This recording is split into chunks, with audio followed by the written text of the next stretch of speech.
Okay.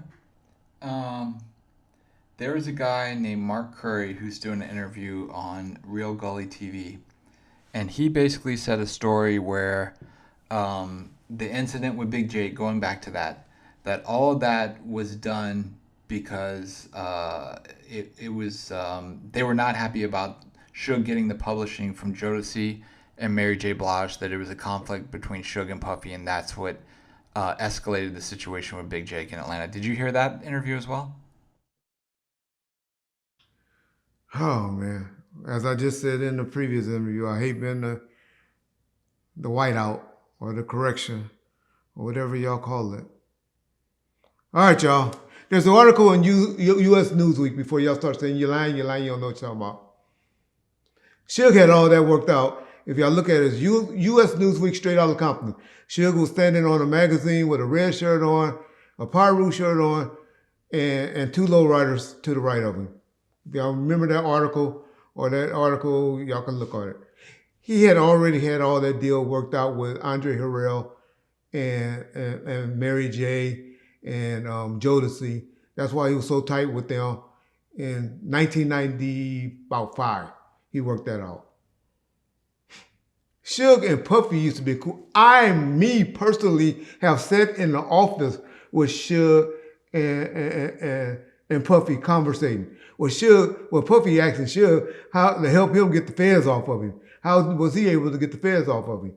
And Suge gave him some BS because we don't know. And they probably never was off of us.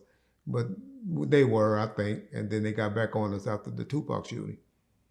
But and so my point to all of that is they were cool. Suge and Puff had a great relationship all of '95.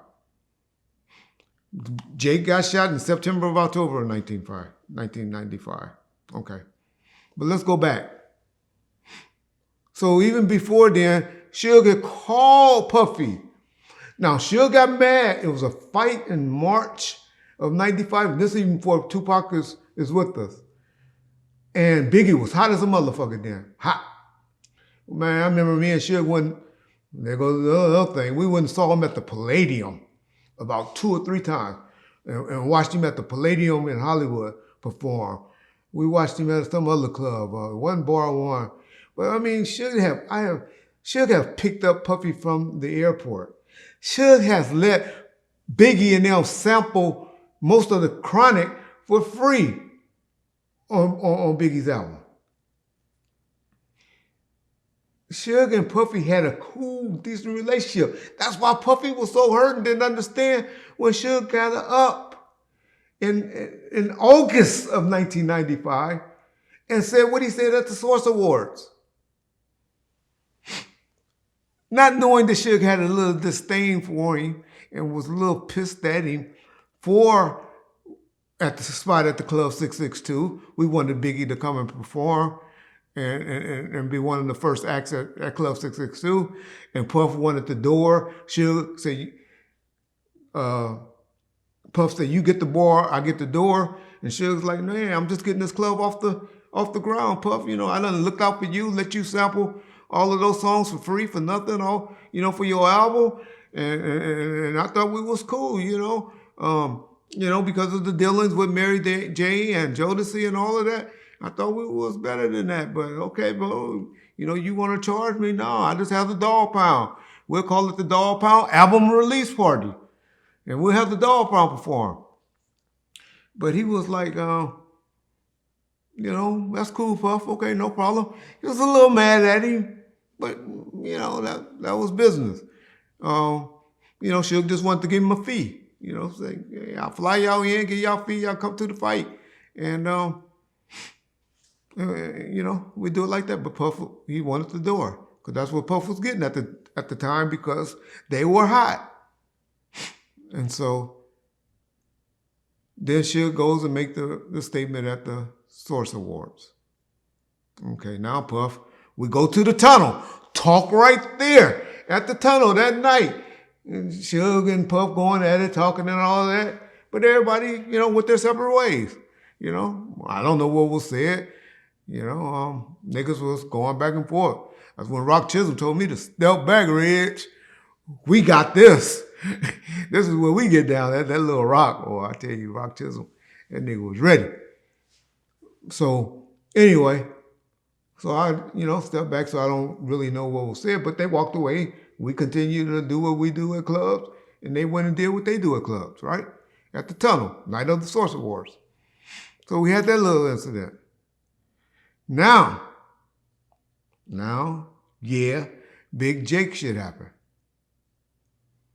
Man, all that shit was behind a bitch, y'all. A female. Suge always said Big Jake was talking to one of Wolf's or whoever, one of those dudes, girl. I don't believe it because I know how Big Jake is, because Big Jake is solid. And Big Jake just came from no penitentiary. Big Jake had been home for about a year.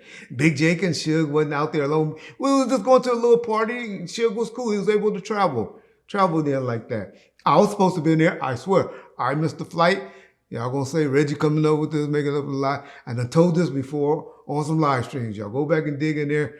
All of this stuff done been talked about. We used to do 4-hour interviews and streams once or twice a week for months for anybody that's been around Bomb First. And y'all done heard this story. But anyway, I missed the flight, saw the door shut, and